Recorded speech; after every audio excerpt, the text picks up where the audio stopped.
I just got out of the theaters from witnessing Beast on the big screen, and I have some things I want to talk about for this film, guys. So without further ado, let's go ahead and jump into this movie review. Let's go.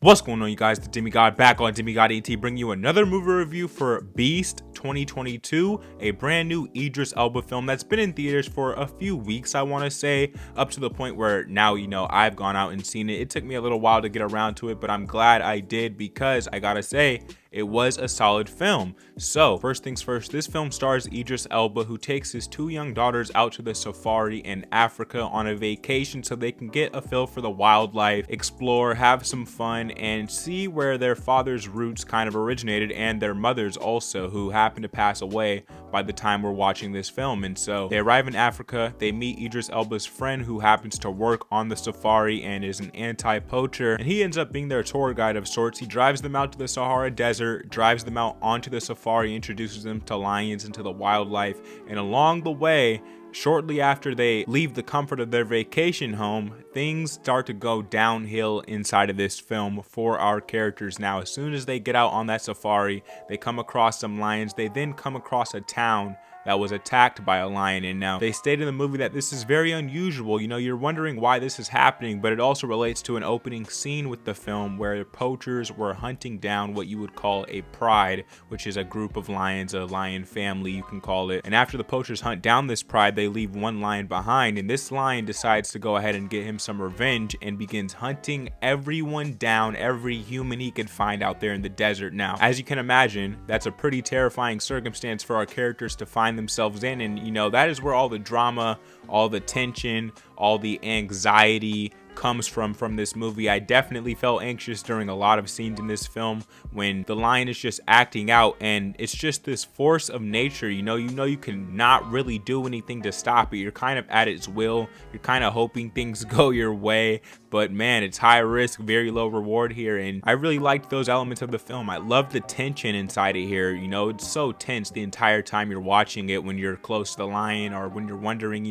it's dark out. Is he lurking around somewhere? Is he around us and we just aren't aware of it? He can pop out at any moment, and it brings a great sense of pressure to this film, and I definitely appreciated that. I also appreciated Idris Elba's performance inside of here.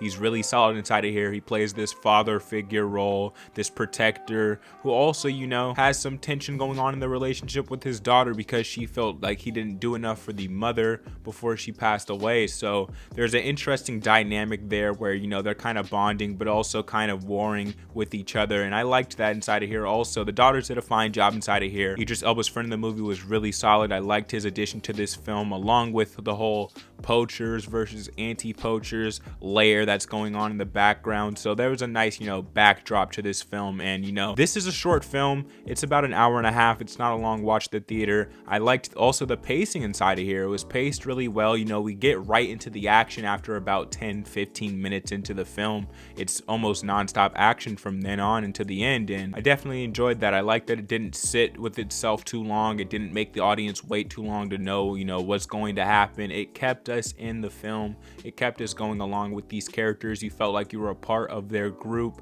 as they were trying to survive this lion attack. Now, this film is a solid film. It's a good film. However, it doesn't do anything above and beyond. It doesn't do anything spectacular or anything of that sort. I would say that this is just an overall well-rounded, solid watch at the cinemas. I would definitely recommend this one for you guys, and I'm gonna go ahead and drop the rating for you guys. I give Idris Elba's Beast a 7.5 out of 10. It gets a 7.5 out of 10. Like I said, well-rounded, a solid film. You could definitely go to the cinemas and enjoy yourself watching this one on the big screen. And I would recommend that you pay a matinee price. That's what I did to view this movie. I recommend you pay a matinee price to get in here. Not exactly the full price range necessarily, or you could just go ahead and wait to see this one at home. Although I do recommend you somewhat support this at the box office. And with that being said, guys, those are my thoughts on this film. Let me know your thoughts down in the comment section down below. If you don't know what I do here on TV, you got any to do commentaries, reactions, and reviews. So if you're interested in that, in the right place, man, hit subscribe, hit the like button. I drop multiple videos a week on the channel, so you can expect that of me. And if you don't already know,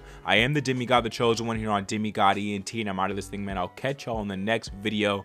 More movie reviews coming soon. Stay tuned. Peace.